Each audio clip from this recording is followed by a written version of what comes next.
Gentlemen, the groom, Sterling White. Woo, yeah.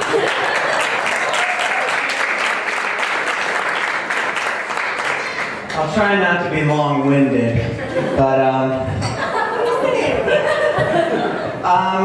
I met Danny, as we like to say, skiing in the Alps.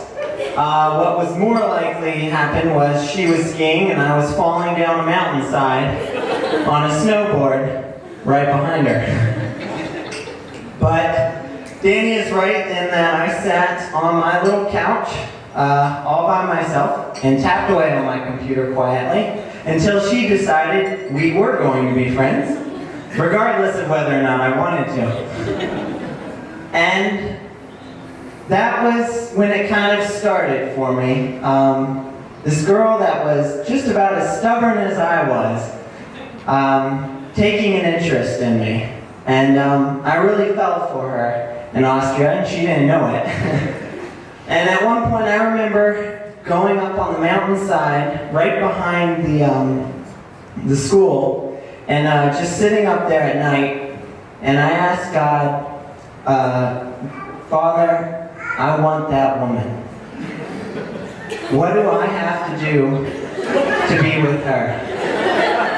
And he responded, okay, hold on now. I do miracles, but this one's excessive. I don't know if you're prepared for this, because it's going to be rough. And Danny and I have had an interesting story, a lot of ups and downs. I did tell her that I liked her 2 days before we left Austria, because I was fearing rejection. And Danny told me, we'll see. Now to most people that means, bad chance. To me that meant, alright, I'm got it. She's gonna fall for me. Well, she wasn't easy to get. There was definitely one point after she had that concussion that I decided I was going to be the best friend that I could to her, to take care of her in any way I could. And I was going to pull back any feelings I had for her and just be there for her when she needed me. And one night, Danny tells me she's going on a date with another man.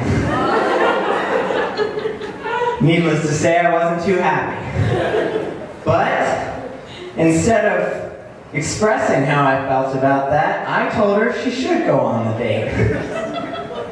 And I left that little talk thinking I'm in love with that woman. And Danny left that talk and canceled the date. So it worked.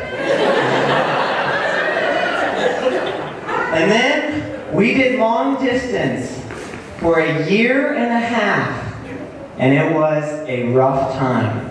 I drove up here 8 hours each way, once a month, to see Danny.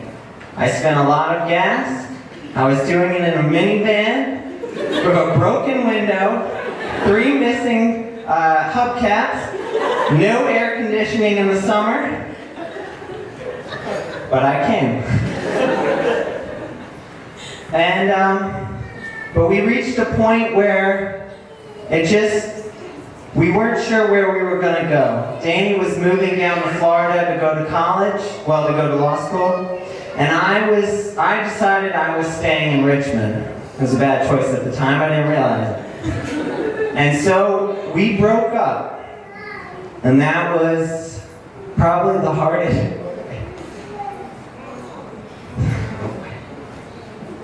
That was probably the hardest day of my life.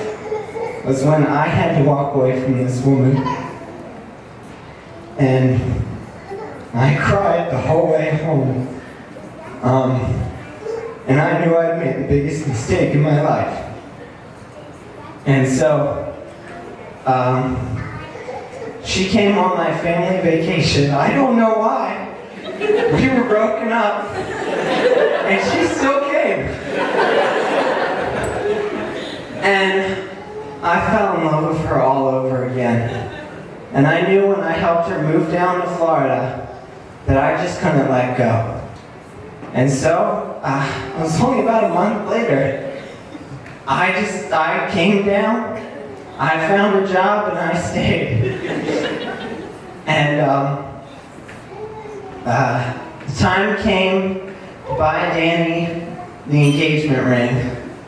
And what Danny didn't know at that time was I had been saving money for that engagement ring since we left college. So for over a year, I had been putting money away for a ring. Even when we were broken up, I was still investing in Danny. And I knew that I'd found the one that I wanted to be with, and I wasn't going to let anything stop me from that. So, I would like to raise a toast to my bride, Danny White, and to never giving up on what you want.